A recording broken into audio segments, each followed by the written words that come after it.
Oke. Baik, selamat siang Romo Heri dan teman-teman semua. Perkenalkan, nama saya Christian Fritz Wibisono, biasa dipanggil Wibi, dari Config SSCC. Berikut adalah tugas timeline dunia perjanjian baru saya. Saya memutuskan untuk membuat tugas saya dalam bentuk video. Sebenarnya mungkin Romo dan teman-teman tanya, videonya ini video yang seperti apa? Jadi video ini sebenarnya video di mana saya menjelaskan materi-materi saya. Jadi saya telah membuat materi-materi saya tersebut dalam PowerPoint. Nah, kemudian kalau misalnya saya kumpul PowerPoint-nya saja kan nanti kan banyak yang tanya, ini nih apa maksudnya ini? Apa lagi nih poin-poin ini apa? Ini bicara tentang apa begitu. Jadi saya jelaskan PowerPoint tersebut dalam video ini begitu. Ya, saya akan tampilkan ya daripada menunggu-nunggu lama begitu. Ini dia. Ya, rentang waktu peristiwa dalam dunia perjanjian baru dari tahun 6 sebelum Masehi sampai dengan 125 Masehi, sesuai dengan yang Romo Heri minta. Ya, ini nama saya Christian Fritz Wibisono, jangan terlalu dilihat nanti tersanjung-sanjung. Ya, saya akan slideshow ya, tampilkan semua. Ya, berikut rentang waktu peristiwa ini. Romo dan teman-teman bisa lihat, saya mulai dari yang tengah ini, 27 sebelum Masehi sampai dengan 14 Masehi. Kemudian lanjut ke sebelah kiri, sing, lanjut ke sebelah kanan, salah. Sebelah kanan, sing, sampai di 125. Nah, saya mulai dari 27 sebelum Masehi sampai dengan 14 Masehi. Mungkin Romo dan teman-teman tanya, kenapa kok saya malah milih tahun, kan diminta itu 6 sebelum Masehi, kok saya malah buat duluan dari 27 sebelum Masehi. Ya, menurut saya sebelum tahun 6 kira-kira sebelum tahun 6 sebelum Masehi itu ada poin-poin penting ya yang menurut saya bagus untuk kita cermati bersamaan. Oleh karena itu saya buat PowerPoint saya dari tahun 27 sebelum Masehi ini, karena bagi saya ada poin-poin yang menurut saya, wah ini bagus ini kalau ditampilkan ini. Begitu. Ya, langsung saja kita mulai ya. 27 sebelum Masehi sampai dengan 14 Masehi. Ya, apa yang terjadi di sini, saudara-saudara? Ya. Tahun ini adalah zaman pemerintahan Kaisar Agustus. Nah, siapa lagi nih Kaisar Agustus? Kaisar Agustus ini adalah ahli waris Julius Caesar. Ya, jadi ternyata Kaisar Agustus ini merupakan pengganti dari Julius Caesar. Jadi Julius Caesar itu adalah kaisar sebelum Kaisar Agustus itu. Begitu. Nama aslinya adalah Octavianus. Nah, mungkin saya jelaskan di sini. Kaisar Agustus ini memerintah dari 27 sebelum Masehi sampai dengan 14 Masehi. Nah, begitu. Jadi poinnya tuh itu. Sebenarnya bisa saja saya tampilkan 6 sebelum Masehi sampai 14 Masehi. Cuma nanti ditanya lagi, wah ini Agustus ini memerintahnya kapan? Nanti saya jelaskan lagi. Jadi langsung saya tuliskan saja 27 sebelum Masehi sampai dengan 14 Masehi. Itu adalah zaman pemerintahannya Kaisar Agustus. Nah, tadi poin yang ketiga, nama aslinya adalah Octavianus. Dalam tahun 27 sebelum Masehi, Senat Roma memberi Octavianus gelar Agustus atau Sebastos yang patut dimuliakan. Nah, jadi nama Agustus itu diberikan dari ini nih. Dalam tahun 27 sebelum Masehi, Senat Roma memberi Octavianus gelar Agustus atau Sebastos yang berarti yang patut dimuliakan. Jadi kita sudah tahu ya, Agustus itu dan penggantinya siapa, nama aslinya siapa, baru kenapa diberikan nama Agustus. Nah, kita sudah tahu ya. Kaisar Agustus ini dikenal sebagai seorang diktator yang lunak. Mengapa diktator yang lunak? Pax Augusta, yaitu membawa kesejahteraan kepada sebagian besar wilayah di Laut Tengah. Nah, ia dikenal sebagai seorang diktator yang lunak karena ini nih. Pax Augusta ini, dia membawa kesejahteraan kepada sebagian besar wilayah di Laut Tengah. Sebenarnya tanya Pax Augusta itu tuh apa ya? Nah, saya juga waktu membuat PowerPoint ini juga bingung. Sebenarnya Pax Augusta ini apa ya? Saya coba searching, saya coba cari, walaupun saya tidak sampai menangis, tapi saya coba cari.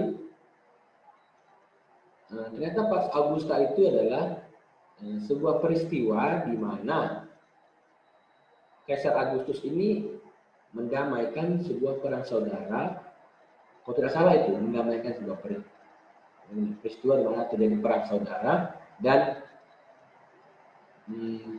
Kaisar Agustus itu mendamaikan dan kemudian Kaisar Agustus mendamaikan pertikaian tersebut.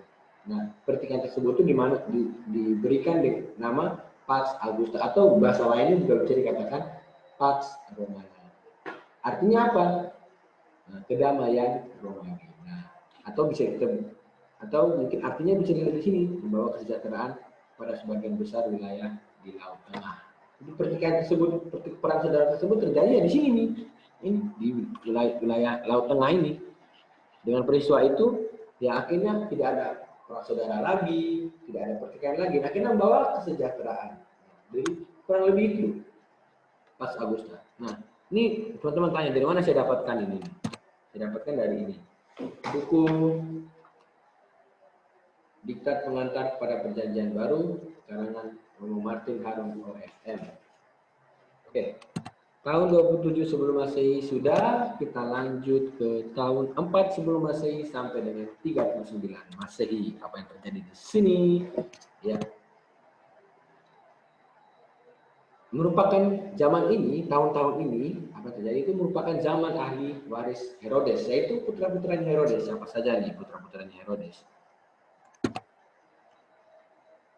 Pertama Herodes Agung. Yang kedua Herodes Archelaus. Yang ketiga Herodes Antipas. Yang ketiga Filipus. Oke. Herodes Agung ini bapaknya ya. Herodes Agung ini bapaknya. Nah, kita masuk ke anaknya dulu. Herodes Archelaus. Nah, Herodes Archelaus ini memerintah sekitar tahun 4 sebelum Masehi sampai dengan 6 Masehi. Herodes Archelaus dia mewarisi separuh kerajaan Herodes Agung, yaitu daerah Yudea, daerah Samaria, dan daerah Idumea. Dia tidak diberi gelar raja, hanya diberi gelar entrah. Nah, entrah itu apa? Entrah itu, oke, saya akan bacakan dari buku ini ya. Entrah yaitu adalah penguasa suku bangsa Yahudi. Nah ini, penguasa bangsa Yahudi. Nah, Herodes Archelaus ini juga dikenal memerintah sewenang-wenang. Jadi jahat ya, dia dikenal bahwa dia itu memerintah sewenang-wenang. Jadi entrah itu adalah penguasa. Jadi dikatakan karena nanti ada istilah-istilah lain ya. Mungkin saya akan jelaskan di sini juga ya. Entrah itu misalnya dikatakan ya itu ada penguasa suku bangsa Yahudi. Herodes Antipas. Herodes Antipas ini memerintah dari tahun 4 sebelum Masehi sampai dengan 39 Masehi. Dia mewarisi daerah Galilea dan Perea. Dia diberi gelar tetrah. Nah, ini sudah ada entrah, sekarang tetrah. Tetrahnya apa lagi? Nah, tetrah itu adalah penguasa atas sebagian. Atau secara harafiahnya itu adalah secara seperempat. Itu kita bisa bandingkan di Lukas bab 3 ayat 19 sampai dengan 20. Nanti bisa dilihat ya. Jadi entrah tadi sudah penguasa. Ini pemahaman saya sendiri ya. Karena saya coba cari nggak ada. Cuman pemahaman saya, kalau tetrah tadi kan penguasa atas sebagian. Bisa jadi kalau entrah, kalau entrah pula, etnarch itu bisa jadi menurut saya penguasa atas seluruhnya mungkin ya. Tapi nanti kalau jelas, kalau kurang tepat mungkin Om Heri bisa memberikan definisi yang tepat. Kurang lebih, ini hanya pemahaman saya sendiri saja. Yang terakhir adalah Filipus. Nah, Filipus ini bukan Filipus murid Yesus ya, bukan Filipus yang termasuk dalam murid-murid Yesus, tidak. Filipus putranya Herodes. Nah, dia memerintah dari tahun 4 sebelum Masehi sampai dengan 34. Maaf ini sepertinya terjadi kesalahan Masehi ya, bukan sebelum Masehi. Ini saya salah ketik ini, ya. Tahun 4 sebelum Masehi sampai dengan 34 Masehi, dia menjadi penguasa di sebagian timur laut Danau Galilea.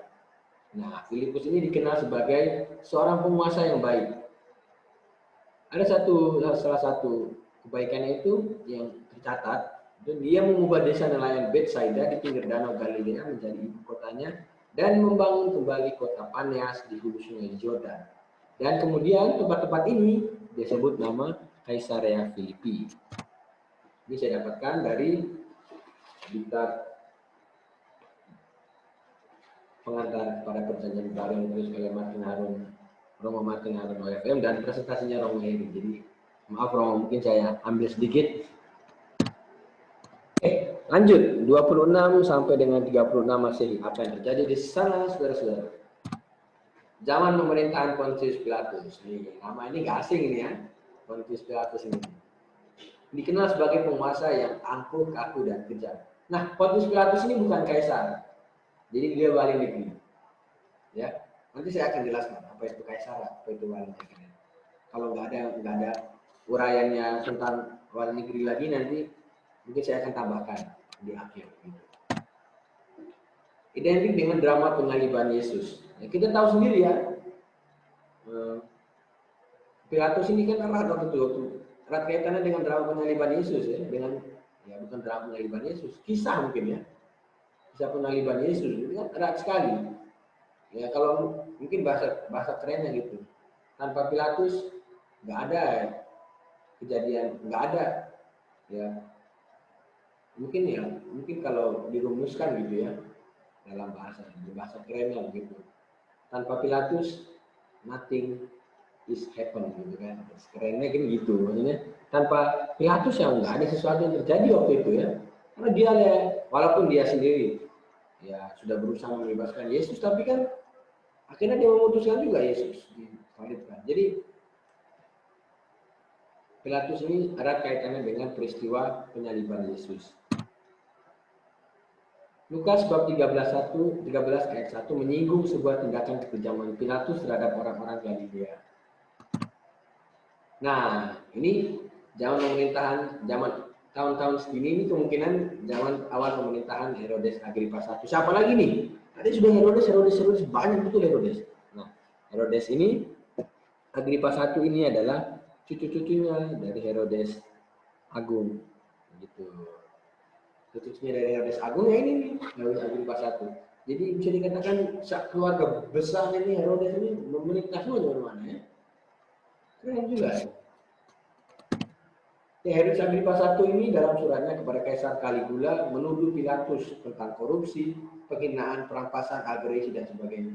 Ya, kita tahu tadi ya, Pilatus sering dikenal sebagai penguasa yang angkuh, kaku, kejam ya. Bisa jadi juga orang tuduh dia begini ya.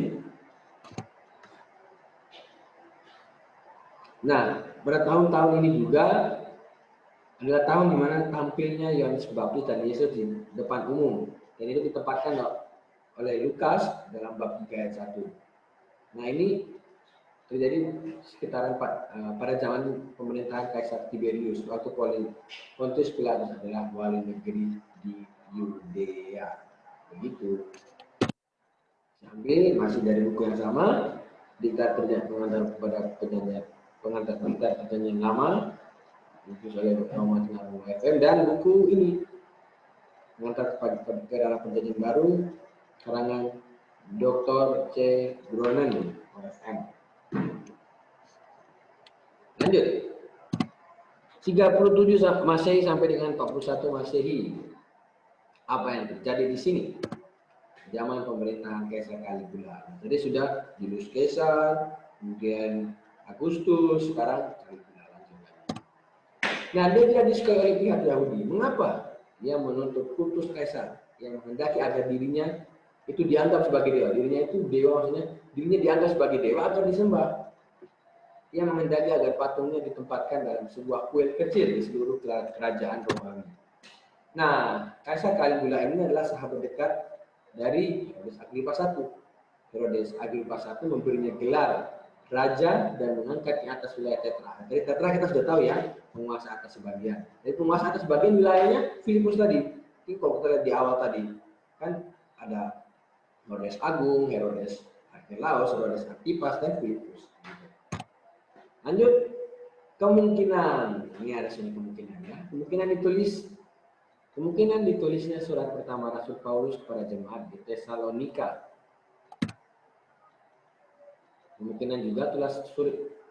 Kemungkinan surat ini ditulis di Korintus pada tahun 41 Masehi. Ya, ini saya dapatkan dari buku buku Ground ini halaman 217.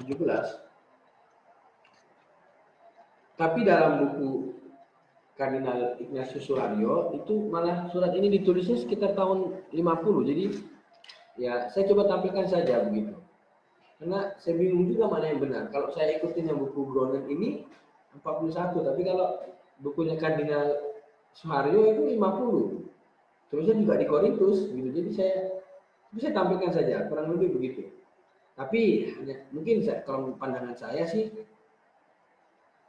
nggak tahu juga ya mana yang lebih tepat ya. Karena dalam buku Gronen ini dia dijelaskan bahwa ya belum terbukti sumbernya. Tapi kalau bukunya Bapak Kardinal yang ini nih nggak tahu ya. Tapi saya coba tampilkan saja. Jadi kurang lebih ini. Kemungkinan menurut yang ini nih, menurut buku Gronen ya, kemungkinan ditulisnya surat pertama Rasul Paulus kepada jemaat di Tesalonika. Saya ambil dari sini ya, dua buku ini nih.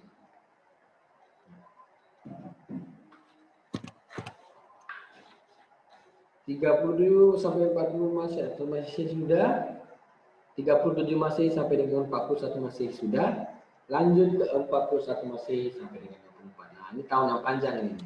Ini panjang juga slide-nya ini ya. Harap ya masih mengantuk atau enggak nih? Jadi jangan mengantuk ya. Atau sudah enggak segar lagi ya. Tahun 41 Masehi sampai dengan 54 Masehi merupakan zaman pemerintahan Kaisar Claudius. Nah, sudah banyak kekaisarnya. Sekarang Kaisar Claudius lagi. Memulai pemerintahannya dengan memberikan banyak toleransi bagi orang Yahudi. Nah, diratapi bangsa Yahudi karena dinilai saleh. Keren ini nih. Keren kaisar ini. Catatan buruknya, ini ada catatan buruk biar dinilai saleh, tapi ada buruknya nih. Catatan buruknya, menganiaya orang-orang Kristen, menyuruh membunuh Yakobus, saudara Yohanes, itu dengan apa? Dengan pedang. Bisa dibandingkan dalam Kisah Para Rasul bab 12 ayat 1 sampai 19a. Ini biar dinilai saleh, buruk juga orangnya. Jadi sebenarnya saleh apa enggak ini? Ya. Nah, kemungkinan besar ditulisnya surat pertama Rasul Paulus kepada jemaat di Korintus. Nah, ini tulis kita tahun 49 sampai dengan 50 ya. Kita coba tahu, ini Korintus ini daerah mana lagi nih? Korintus itu merupakan suatu ibu kota provinsi dengan pelabuhan yang sangat sibuk. Begitu. Kemudian penduduk Korintus ini sekitar 600.000 orang dengan 2/3-nya itu adalah budak. Ini saya dapatkan dari Diktat. Ini saya pakai 3 buku malahan untuk merumuskan ini ya. Bukunya Romo Martin Harun, bukunya Romo Gronen, dan bukunya Bapak Kardinal. Lanjut. Kemungkinan besar ditulisnya surat kedua Rasul Paulus kepada jemaat di Korintus. Nah, ini pada tahun 51 sampai 52. Nah, kemungkinan besar surat 1 Korintus dan 2 Korintus ini ditulis di Efesus dan Makedonia. Nah, ini dari buku Romo Gronen halaman 217-nya. Saya bacakan. Namun sebagai suatu kemungkinan yang dapat dipertanggungjawabkan, urutan sebagai yang berikut dapat diusulkan. 1 Tesalonika, yang tadi 1 dan 2 Korintus antara tahun 49 ditulis antara tahun 49 sampai 51 di Efesus dan Makedonia. Begitu. Kemudian lanjut, kemungkinan besar juga ditulisnya surat Rasul Paulus kepada jemaat di Galatia. Nah, kemungkinan besar surat ini ditulis di Korintus. Jadi mungkin saya bisa tampilkan di sini nggak ya? Nah, nanti kalau teman-teman lihat ini bisa Romo dan teman-teman misalnya bisa di ada di halaman 217 gitu. Itu buku ini memberikan penjelasan yang menurut saya ya walaupun ya benar atau tidak, tapi ya dari sumber-sumber yang saya cari mungkin buku ini bisa kita jadikan sebagai perbandingan ya. Oh, surat ini ditulis tahun sekian oleh siapa dan di mana. Buku ini bisa memberikan jawabannya. Meskipun dalam buku ini dia sudah mengatakan bahwa sebagai suatu kemungkinan yang dapat dipertanggungjawabkan. Lanjut, zaman pemerintah Herodes Agripa II. Nah, jadi dia Herodes Agripa I, sekarang Herodes Agripa II. Ya, lanjut lagi. Nah, Herodes Agripa II ini kasihannya nih, tak punya keturunan. Ini nggak tahu dia nggak beristri atau gimana nih. Ya, kok bisa nggak punya keturunan? Sayang bener. Ya, enak apa ya? Sama seperti kita ini ya, yang jomblo hidup semati. Ya. Dia ini berhadapan dengan Paulus ya. Dapat dibandingkan dalam Kisah Para Rasul 26 ayat 28 sampai 47. Saya ambil dari bukunya Romo Bronan dan Romo Martin Harun OFM. Judulnya OFM ya. Lanjut. 55 sampai dengan 56. Ini sudah setengahnya nih ya. Zaman pemerintahan wali negeri Antonius Felix. Nah, tadi saya sudah janji ya yang jelaskan apa bedanya kaisar dan wali negeri. Nah, kalau kita bandingkan ya dengan negara kita ya, atau jaminan ya negara kita lah boleh lah. Kalau kaisar itu tuh sama dengan presiden. Nah, kalau wali negeri itu pemilihan gubernur. Jadi kaisar itu pusatnya, wali negeri itu ya bisa dikatakan ya gubernur gitu ya. Dia memerintah atas wilayah apa. Jadi wali negeri ini, wali negeri ini, wali negeri ini, wali negeri. Tapi ya yang saya bahas di sini ya wali negeri ya daerah Israel lah ya, daerah bangsa Yahudi gitu. Nah, mungkin saya jelaskan wali negeri yang daerah yang lain. Sementara materinya ini kan tentang kitab suci perjanjian baru ya, seputaran apa? Seputaran bangsa Yahudi kan ya kita bisa tahu lah, itu kan di daerah Israel sana. Lanjut. Dikenal dengan kekejamannya yang mengundang permusuhan Yahudi yang semakin terbuka. Ini wali negeri ini aneh-aneh aja ya. Tacitus, sejarawan Romawi mencatat bahwa dengan mentalitas seorang budak yang menjalankan tugas-tugas kerajaan dengan segala macam kebegisan dan nafsu jahat. Ini dapat kita bandingkan juga dalam Kisah Para Rasul 24 ayat 24 sampai dengan 26. Nah, ini sekarang zaman pemerintahan Kaisar Nero. Ini kita kenal ini Kaisar Nero ini. Yang nggak asing ini. Kaisar kejam dan semena-mena dengan orang Kristen ya. Paulus dan Rasul Petrus mati syahid dalam pemerintahan ini. Saya copy paste dari Romo punya presentasi ini saya ambil di sana.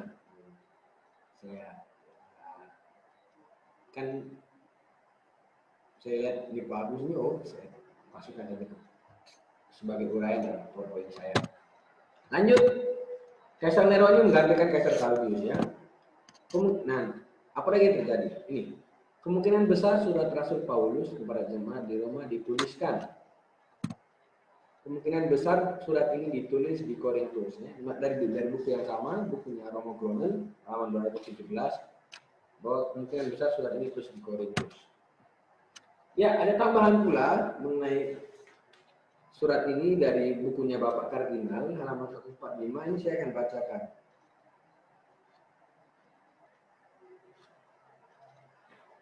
Ketika menulis surat ini, Paulus belum pernah ke Roma. Dengan surat ini, Paulus tidak menjawab masalah-masalah yang datang dari jemaat, tetapi ingin memperkenalkan diri. Nah, jadi ini bukti kuat ini nih bahwa ya surat pada jemaat di Roma bukan ditulis di Roma, tapi ya ditulis di Korintus. kalau saya baca, saya bandingkan dari pernyataan ini tadi, Paulus tidak pernah ke Roma. Oh, jadi benar ini. Kalau saya rasa apa tadi mungkin Romo Bronan bilang di sini ada mungkin suatu kemungkinan yang jadi bertanggung jawab, karena mungkin ini bertanggung jawabnya gitu ya. Ini nggak pernah ke Roma ya, tapi dia tulis di sana ya, berarti kan tulisnya nggak di Roma gitu. Ya macam kita apa ya? Dia kan nggak pernah ke Roma, baru kok suratnya ada ke Roma. Tulisnya di mana nih? Pasti nggak di Roma kan? Nah, tadi buku Kardinal ini memberikan penjelasan yang bagi saya, oh ini ternyata ini jawabannya. Begitu. Ini masih dalam pemerintahan Herodes Agripa tadi.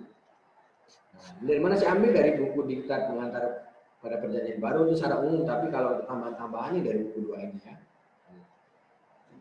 Oke, lanjut lagi. Wah, ini bukunya banyak semua di sini.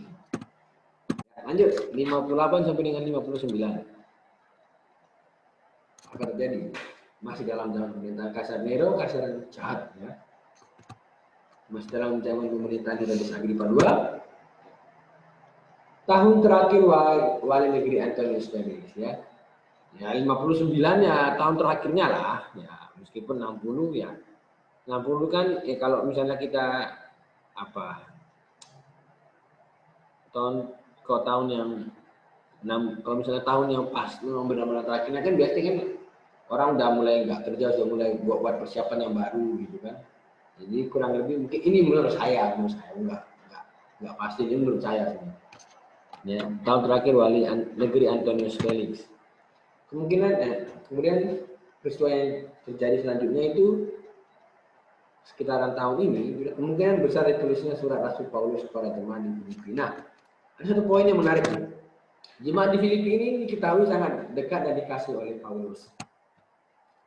Nah, surat ini itu surat yang ini loh. Surat pada jemaat di Filipi ini kemungkinan besar ditulis oleh Paulus di Kaisarea. Ini buku yang sama, Groningen. Ya. Nah ini kan Diktat Pengantar pada Perjanjian Baru. Martin Aaron FM, Dr. Ken Groningen, dan Ignatius Mario. Lanjut 60 sampai 65. Wah, sudah jauh saja kita berjalan ini ya. 60 sampai dengan 65. Apa yang terjadi di sana? Nah, zaman pemerintahan wali negeri Felix yang diganti dengan Porcius Festus. Dia memerintah dari 60 sampai 65. Terkenal sebagai orang yang berusaha untuk memerintah secara jujur dan mau mengambil hati orang Yahudi. Ini tumben wali negeri ini baik ini ya. Ini wali negeri yang baik ini. Nah, tahun ini juga, sekitaran tahun-tahun ini, itu kemungkinan besar surat kedua Rasul Paulus kepada jemaat di Tesalonika ditulis. Nah, kalau tadi dalam pengantar dalam tulisan saya yang sebelumnya tentang surat pertama Rasul Paulus, itu kan dalam bukunya Monsignor Ignatius Suarez juga ditulis tahun 50 ya. Kalau yang surat keduanya dalam buku Monsignor Ignatius Suarez ini ditulisnya malah tahun 52. Sementara di bukunya Groningen itu ditulis 61 atau 62. Jadi ya nggak apa, saya tampilkan saja. Nanti Romo Heri mungkin yang bisa mengklarifikasi yang benarnya bagaimana. Karena saya juga bingung gitu. Jadi saya mau pakai yang satu nanti mana yang benar begitu. Tapi saya tampilkan ini nanti kalau Romo lihat mungkin Romo bisa jelaskan yang benarnya gimana. Pokok yang ditunjukkan itu sama ya. Jadi dua surat ini itu sama pokoknya sebenarnya. Tunjukkan itu tentang eskatologi. Kemungkinan besar surat tersebut ditulis di Korintus. Ya, tadi dalam penjelasan sebelumnya itu sudah dijelaskan itu oleh Bapak Kardinal ya. Kemungkinan ditulis di Korintus. Nah, ini bukunya ya. Saya ambil dari sini nih. Pengantar pada Perjanjian Baru Groningen, Diktat Pengantar. Sama ya, tiga buku ini saja yang saya pakai untuk presentasi ini. Lanjut. Nah, ini tahunnya agak panjang ini, 75 sampai dengan 95 Masehi. Ini apa lagi tahun ini? Nah, kalau tadi kan saya hanya menampilkan blank kosong gitu ya, PowerPoint yang kosong. Sekarang saya tampilkan semua langsung. Supaya kalau tadi kan teman-teman Pak Romo teman-teman pasti penasaran, apalagi gitu kan. Pasti Romo teman-teman penasaran, wah ini apalagi nih. Gitu kan. Saya langsung tampilkan. Nah, tahun-tahun ini itu zaman Domitianus. Dia ini melakukan penindasan yang sangat kejam terhadap orang-orang Kristen. Dan dia sendiri memerintah pada masa tua Rasul Yohanes. Nah, mungkin ya ini dalam perspektif saya sendiri, saya coba cari lagi apa zaman-zaman kerajaan itu, tapi nggak ada lagi gitu. Tahun-tahun yang sekian itu saya coba cari kok dalam buku kardinal, buku Gronen, buku Litat ini nggak ada. Mungkin ada tapi saya coba cari gitu tapi nggak dapat. Jadi mungkin jadi mulai dari tahun inilah, tahun ini sama 125 itu yang saya tampilkan kurang lebih ini, hanya ini saja. Hanya ini saja. Kemungkinan ya ditulisnya Injil, surat dan sebagainya. Makanya saya tampilkan langsung. Kalau kok tampilkan satu juga ya sama saja begitu kan. Nah. Yang kedua, tadi yang pertama sudah ya zaman Domitianus. Yang kedua, kemungkinan Injil Markus ini ditulis, yaitu tahun 65 sampai 75 Masehi. Yang ketiga, kemungkinan Injil Markus ditulis. Yang keempat, kemungkinan Injil Lukas ditulis. Nah, ini kita sudah lihat ini ya, Markus, Lukas ini Injil apa nih? Ayo. Ini kita sudah tahu pasti Injil Sinoptik ya. Dan selama ini kan kita tanya-tanya, Injil Sinoptik itu mana yang tulis lebih dulu nih? Nah, ini sepertinya 3 pernyataan ini sudah membuktikan bahwa Markus yang tulis lebih dahulu. Jadi selama ini kita selalu bilang, wah ini Markus atau Markus yang tulis lebih dahulu? Enggak lah, bukan Markusnya, Matius. Bukan Matius, Lukas duluan yang tulis. Jadi saya harap setelah ini jangan ada perdebatan lagi di antara kita. Sebab perdebatan itu hanya membuat pertikaian yang ternyata hanya menjadi sebuah omong kosong belaka yang tidak ada hasilnya. Asik. Oke, lanjut lagi. Kemungkinan surat kepada orang Ibrani ditulis itu sekitar tahun 80 sampai dengan 90 Masehi. Lanjut, kemungkinan surat Rasul Paulus kepada jemaat di Efesus. Nah, ini saya dapatkan ini tujuannya ini. Tujuan ditulis surat ini agar orang-orang Kristen itu sendiri bertahan dalam iman. Dan kemungkinan kisah para rasul ditulis tahun 80 sampai dengan 90. Kemungkinan besar surat pertama Rasul Paulus ditulis 85 sampai 90. Nah, saya dapatkan juga tujuannya ini dari bukunya Bapak Kardinal. Untuk memberikan semangat kepada mereka yang berada dalam masa-masa sulit, ya. Wah, saya bibir kering, maaf. Kemungkinan besar surat Rasul Yakobus ditulis di tahun 85 sampai dengan 90. Dan yang terakhir, kemungkinan kitab Wahyu ditulis tahun 90 sampai dengan 95. Nah, kalau kita lihat kitab Wahyu ini kan suatu tulisan yang menakjubkan karena segala-galanya kedengaran aneh gitu ya. Kita baca sendiri aja lah Wahyu. Kalau kita lihat Wahyu itu kan aneh ini, kedengarannya ini isinya apa maksudnya ini? Beda sekali dari semua kitab-kitab yang ada dalam kitab suci, khususnya Perjanjian Baru kan. Kita bilang ini apa lagi ini kitabnya ini? Ya, jadi kitab Wahyu itu adalah suatu tulisan yang menakjubkan yang karena segala-galanya itu kedengaran aneh, baik gaya, gambaran, kemudian jalan pikirannya ini kan aneh ya, akhir zaman lah. Ini kita sudah bicara akhir zaman pula ini gitu kan. Dan sementara kitab-kitab yang lain kan masih bicara tentang ya seperti tadi lah, itu masih bicara untuk memberikan semangat pada mereka, memberikan ya banyak surat-surat yang masih biasa. Ini kok tiba-tiba sudah ngomong akhir zaman lagi ini, bikin bingung saja ini begitu. Kurang lebih Wahyu menjelaskan tentang ini, tulis sekitar tahun 90 sampai 95 dan menjelaskan tentang ya kalau misalnya kita lihat Wahyu ya kan yang ditulis ini coba kita suci. Ini kan ya yang dituliskan ya banyak tentang akhir zaman begitu ya. Kalau kita lihat saja mulai dari bab 8 itu kan ada trompet, sangkakala yang pertama lah, kemudian ya banyak lah bisa dilihat di dalam Wahyu sendiri. Begitu. Ini saya ambil dari bukunya Gronen sama bukunya Ignatius Mario. Lanjut 100 Masehi. Ini kita sudah mau habis saja ini. Apa yang terjadi tahun segini? Kemungkinan besar Injil Yohanes ditulis. Nah, jika dicermati, ini buktinya, ini bukti nih. Ini bukti. Kalau Injil Yohanes ini ditulis terakhir ini. Jadi, ini kan makanya tadi kan saya bilang, mungkin kita bertanya-tanya nih, ini mana lagi yang benar ini? Ini tadi kan kita bilang, weh Markus yang ditulis, weh Matius yang tulis, Lukas yang tulis, Yohanes yang tulis. Nah, ini sudah buktinya. Ini sudah buktinya. Ini sudah bukti yang saya ambil tadi. Bahwa Injil Yohanes itu ditulis terakhir. Lanjut.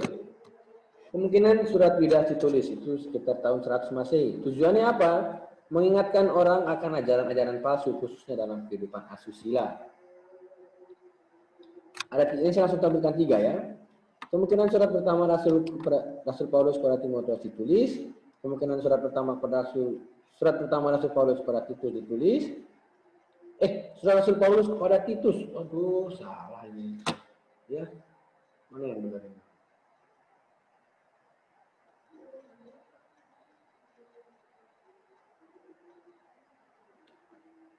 Surat Rasul Paulus kepada Titus. Aduh, ya.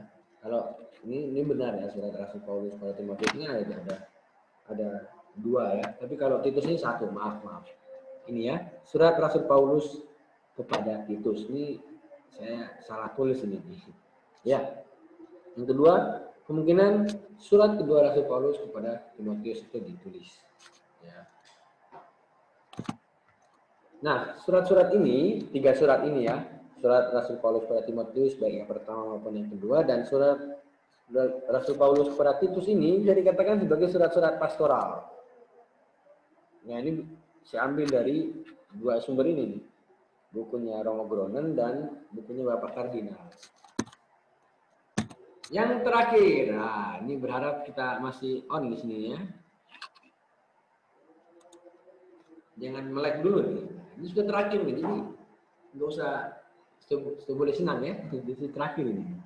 Ya, yang pertama, apa yang terjadi tahun sekian itu adalah kemungkinan surat 1 Yohanes ditulis di tahun 110. Yang kedua, terus langsung gabungkan aja lah ya, kan ini sama ini nih. Jadi kemungkinan ini surat 1, 2, 3 Yohanes ini ditulis. Ini kemungkinannya dari buku Romo Gronen. Surat ini, yaitu surat-surat Yohanes ini, kemungkinan berkembang di Asia Kecil sekitar akhir abad pertama. Ya, pas loh ya.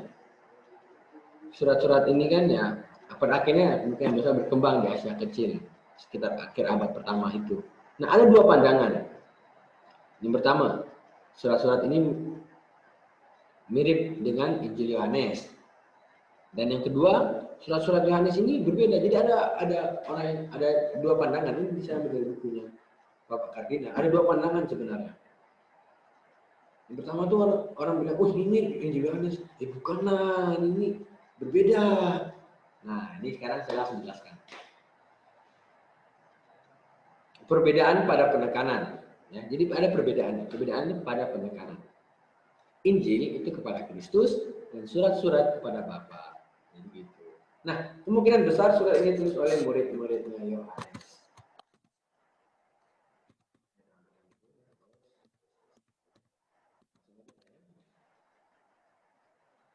Nah, pada tahun-tahun ini juga kemungkinan surat kedua Rasul Petrus ditulis tahun 125.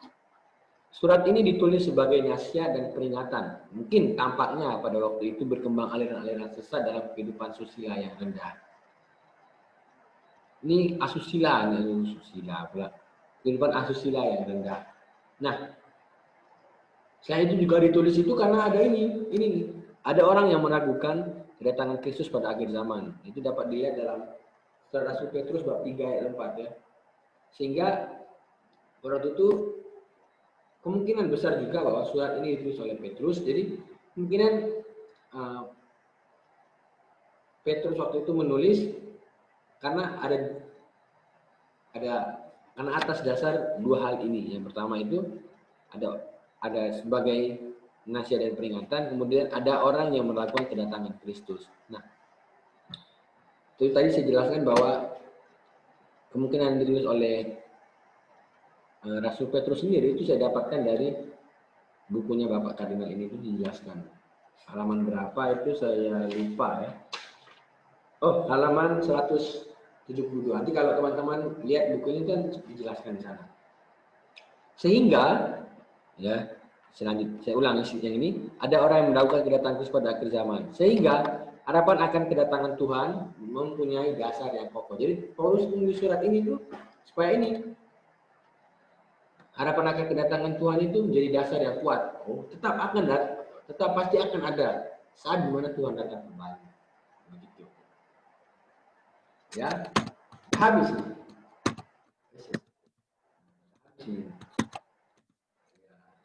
Kurang lebih ini ya. Saya stop share dulu ya. Oke. Ya, terima kasih Romo dan teman-teman semua. Berikut sekian presentasi dari saya. Ya, sekian paparan video dari saya. Maaf ya mungkin kalau Romo atau teman-teman lihat mungkin masih belum terperinci ini nih. Belum jelas mungkin ya. Mungkin nanti Romo Eri yang ahlinya mungkin bisa menjelaskan, bisa menjelaskan lebih rinci karena ya saya coba cari-cari gitu ya, coba cari-cari gitu. Kayaknya saya memutuskan hanya menggunakan 3 sumber buku ini, gitu. Jadi buku di kitab itu, kemudian buku Gronen dan buku Bapak Kardinal gitu. Jadi saya menggunakan 3 sumber buku ini. Sama presentasinya Romo Hedi, 4 lah jadinya. Begitu. Terima kasih Romo dan teman-teman semua. Terlebih dan terkurang, ya saya mohon maaf sebesar-besarnya. Saya akan akhiri presentasi saya. Sekian dan terima kasih. Nantikan dulu.